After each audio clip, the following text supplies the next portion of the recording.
Well साहब, आपने भी सुन लिया आरजू को भाई, तो मुनीर का डरना बनता है भाई। नहीं, मुनीर का डरना हमसे भी बनता डरे भी है ना, अपनी सेना से भी डरे, अपने आवाम से भी डरे, फिर अपने विद्रोहियों से भी डरे। कहां कहां डरे बेचारा। बिल्कुल सही कह रहे पेनाज जी, मुनीर का डरना तो बनता है, लेकिन एक दो चीजों से मैं डिस्कस करना चाहता हूं। सबसे पहले चीज है कि जैसे श्रीलंका में हुआ, जेनजी भी आया, बांग्लादेश में हुआ, नेपाल में हुआ, मोरक्को में हुआ, पाकिस्तान में क्यों नहीं होगा, मैं इसके लिए बोलना चाहता हूं। अच्छा। वो ये रीजन है कि आप देखिए, power flows from the barrel of the gun, ये माओ जेडोंग ने कहा था। चाहे वो कम्युनिस्ट नहीं है, कैपिटलिस्ट है मुनीर, क्योंकि वो बिजनेसमैन की तरह ब्रीफकेस लेके जाते हैं ट्रंप के पास। तो कहीं ना कहीं उनको यह पता है कि जब तक गन उनके पास है, जब तक सीट ऑफ पावर उनके पास है, जब तक तीनों सेनाओं को वो कंट्रोल कर रहे हैं, तो कम से कम अवाम जो है उनके आगे खड़े इसलिए नहीं हो पाएगी। आपको याद होगा तहरीके लबैक, लाखों के करीब वो लोग सड़कों पे आ गए थे, तो मुनीर ने क्या किया, पाकिस्तान रेंजर्स जो उनकी पैरामिलिट्री फोर्स है उसको ऑर्डर दे दिया, शूट एट साइट, और उन्होंने सैकड़ों लबैक्स को मारा। और ये लबैक वही है जिनको मुनीर ही लेके आया था, और किसके अगेंस्ट लेके आया था, इमरान खान के। उन्हीं के ऊपर उसने अटैक करवाया, उन्हीं को मरवाया। और उनका जो लीडर है सैयद रिजवी, उसका आज तक पता नहीं चला कि हुआ क्या, उसको गोलियां भी लगी थी।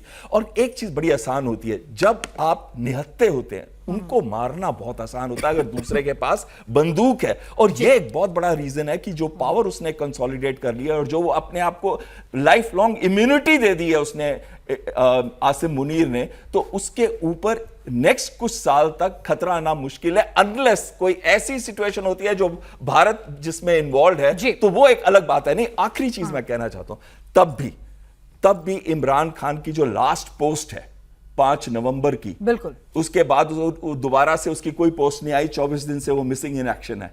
लेकिन उस पोस्ट में उसने क्या कहा था, मुझे अगर कुछ भी होता है या मेरी बीवी को कुछ भी होता है तो आसिम मुनीर को रिस्पॉन्सिबल करार किया जाए, यानी कि he will be personally responsible. दूसरा उन्होंने कहा ये मेंटली अनस्टेबल है, ये एक टायरेनिकल डिक्टेटर है, और लस्ट फॉर पावर, यानी कि पावर की जो भूख है इसके अंदर समा गई है। और अगर उसने ये कहा है तो इसका मतलब कहीं ना कहीं उसको बहुत बड़ा डर है कि उसको या तो मार दिया जाएगा या रास्ते से हटा दिया जाएगा। लेकिन इसके साथ मैं ये भी कहना चाहता हूं, आज पाकिस्तान के अंदर चारों तरफ से आग लगी हुई है। वेस्टर्न बॉर्डर के अंदर अफगानिस्तान के साथ लड़ रहे हैं वो लोग, सैकड़ों अफगानी तालिबान। एक मिनट दीजिएगा, क्योंकि अताउल्लाह खान साहब ना बहुत दिक्कत के बाद जुड़े हैं, आधे घंटे बाद, तो बाहर से मेहमान है तो उन्हें जरा जोड़ लें।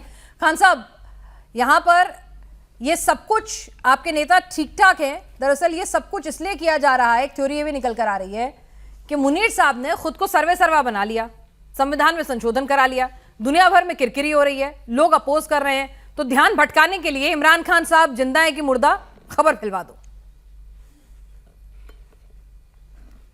देखिए, हमें तो अपने लीडर की फिक्र है, और 25 दिन तकरीबन पूरे हो गए कि उसकी कोई खैर खबर नहीं है।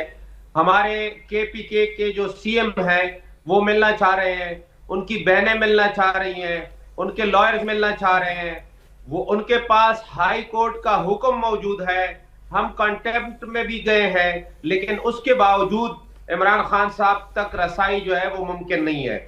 और इसकी बुनियादी वजह यह है कि ये इमरान खान साहब से डरते हैं।